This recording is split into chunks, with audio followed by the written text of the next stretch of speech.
Today we are going to begin Unit 6 on curve sketching by talking about increasing and decreasing functions. So hopefully you had a quick chance to check out the Desmos activity just to maybe remind yourself what we mean when we talk about increasing functions and decreasing functions. So just a reminder, increasing functions, we mean graphs that look like this, or even like this. And hopefully, as you can see from the Desmos activity, the sign of the derivative is positive, meaning it's greater than 0, which of course also means that the slopes of the tangent lines are also positive. Those two things mean the same thing. And similarly, decreasing functions can look like this, they can look like this, they can look like this, and the sign of the derivative is less than 0 or negative, and of course that also means that the slopes of the tangent lines are also negative. Okay? Now, one thing to note is that the function is neither increasing or decreasing at a maximum or a minimum. Hopefully a visual of that sort of makes sense, right? Somewhere up there. That also means then that the slope of the tangent at that particular point is equal to 0. And we call these values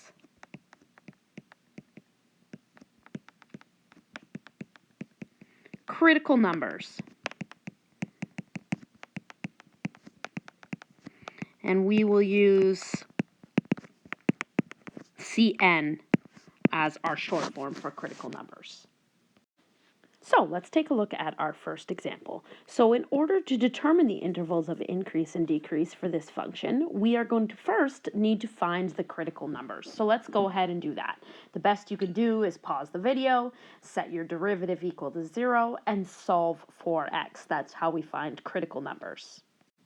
Okay, so we have a nice polynomial function here, a cubic polynomial function as our derivative. We're going to take that and we're going to set it equal to 0. And we're going to solve for x for our critical numbers. So we're going to need to do some factoring here. We're going to pull out n12x, and we're left with x squared minus x minus 2. And let's factor as far as we possibly can. We have a nice simple trinomial here, x minus 2, x plus 1. And we're now able to solve for x. We have x equals 0. We have x equals 2. And we have x equals negative 1. And these are what we call our critical numbers. Okay, so that's using good form there in terms of how you want to label it. You can definitely list the x values, but that's what you want to do. So then what we want to do is we want to take these critical numbers and we want to set up an interval table. Just like we did back in advanced functions, we're going to take those and set up a table. Okay, so pause the video and take a look at my table. Here I created my intervals from left to right, from negative numbers to positive numbers for my x values. Here I've listed all the pieces of the derivative. So those pieces come from my final simplified factored step right here. You are welcome to not list all the separate pieces in your interval table and to just do an overall sign of the derivative if you want. So this row, along with your heading, is just the mandatory part. You're welcome to skip the in-between. Those of you who have been in my class know that I like to write out all the pieces. Okay, so here we go.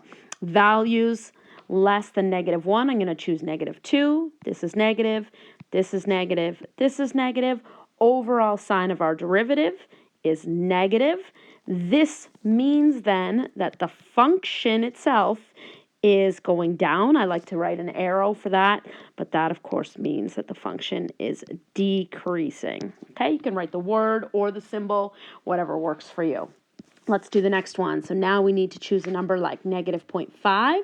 We're negative, we're negative. This one's now going to be positive. Overall sign for our derivative is positive, and that of course means that the function is increasing. Okay, so keep going with that table. See if you can fill in the rest of it by yourself. Pause the video, keep going. Okay, and hopefully you agree with what I've got there, okay? And then we just make a conclusion at the end like we always do. Therefore, the function is increasing. You can be nice and brief.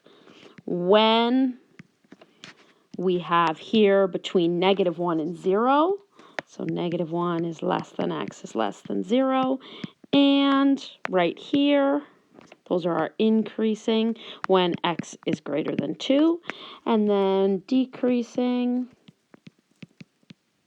when x is less than -1, and 0 is less than x is less than 2. Okay, so that's the idea, that's the concept that I want you to get comfortable with today. Let's try another one. Okay, so here's our function. Of course, we're going to rewrite it as -2 x plus 1 to the -2 so that we remember to use the chain rule here. So let's take that derivative. We're going to get a 4. We're going to get x plus 1 to the -3. Derivative of the inside is just 1, so nothing needed there. So remember that this looks like 4 over x plus 1 cubed, and we're going to take that and set it equal to 0 and solve for critical numbers. So taking a look at the top, there are no critical numbers, right? 4 equals 0. We get nothing, no x values from there. Okay, but we do have a critical number of x equals -1, and that comes from the bottom. Of course, this is a VA, right? If we were drawing this graph, it's a vertical asymptote. And so we do have to consider values that would make the denominator 0, in other words, vertical asymptotes, as critical numbers as well, okay? Because on either side of a vertical asymptote, the function can change from increasing to decreasing. So we just have one critical number here. Go ahead and see if you can set up your interval table on your own. Okay, so my interval table looks like that. Let's choose a value like -2. This is going to be positive no matter what, actually, in both cases. Here, I'm actually going to get a negative value. Overall, the derivative is negative. That means the function is decreasing. Over here on the right, I'm going to choose a value like 0 or 1. We already know the 4 is positive no matter what. This will be positive. Overall, the derivative is positive. Therefore, it's increasing, and now you are ready to conclude. Okay, so we have increasing when x is greater than -1, and decreasing when x is less than -1. Okay, let's try one more type of question. Okay, so a little bit of interpretation here. Really important that you pay attention to the words of the question. So this, we are given a graph. So this is f prime of x, right? This is our derivative, and we're looking down here to sketch a possible graph of f of x. Okay, so let's look at this first one. Okay, we're going to look at, what I'm going to do is I'm going to kind of work backwards and make a table. Okay, so we're looking at the graph of f prime of x. Okay, and we have x is less than 2, and we have x is greater than 2. And you will notice that when x is less than 2, the graph of the derivative is positive. So the derivative is positive. Okay, what is that going to mean if I hop down here for the function? Then that is going to mean if the derivative is positive, then the function is increasing. Okay, going back up to the top, looking at the derivative, when x is greater than 2, the derivative is negative, and that is going to mean the function is decreasing. Okay, so what would this possible function look like?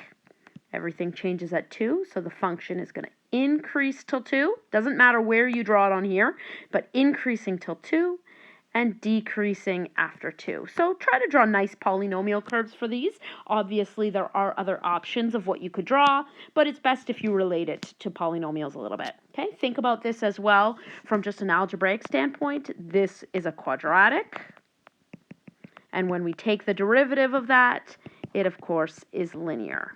Okay, so try the one on the right, see if you can do it by yourself, pause that video, and then restart and see how you did. Okay, so here on this side right up here, we have derivative is positive, then the derivative changes to negative, and then the derivative becomes positive again. So that means the original function is increasing to -2, decreasing from -2 to 4, and then increasing again.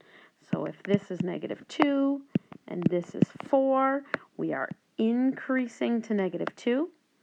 Let's go decreasing to 4, and then increasing again. So something that looks like that, I like to put points on just to make it obvious. Again, not necessarily cubic and perfectly curvy, but I do find it's easiest if you use polynomial functions here and nice smooth curves.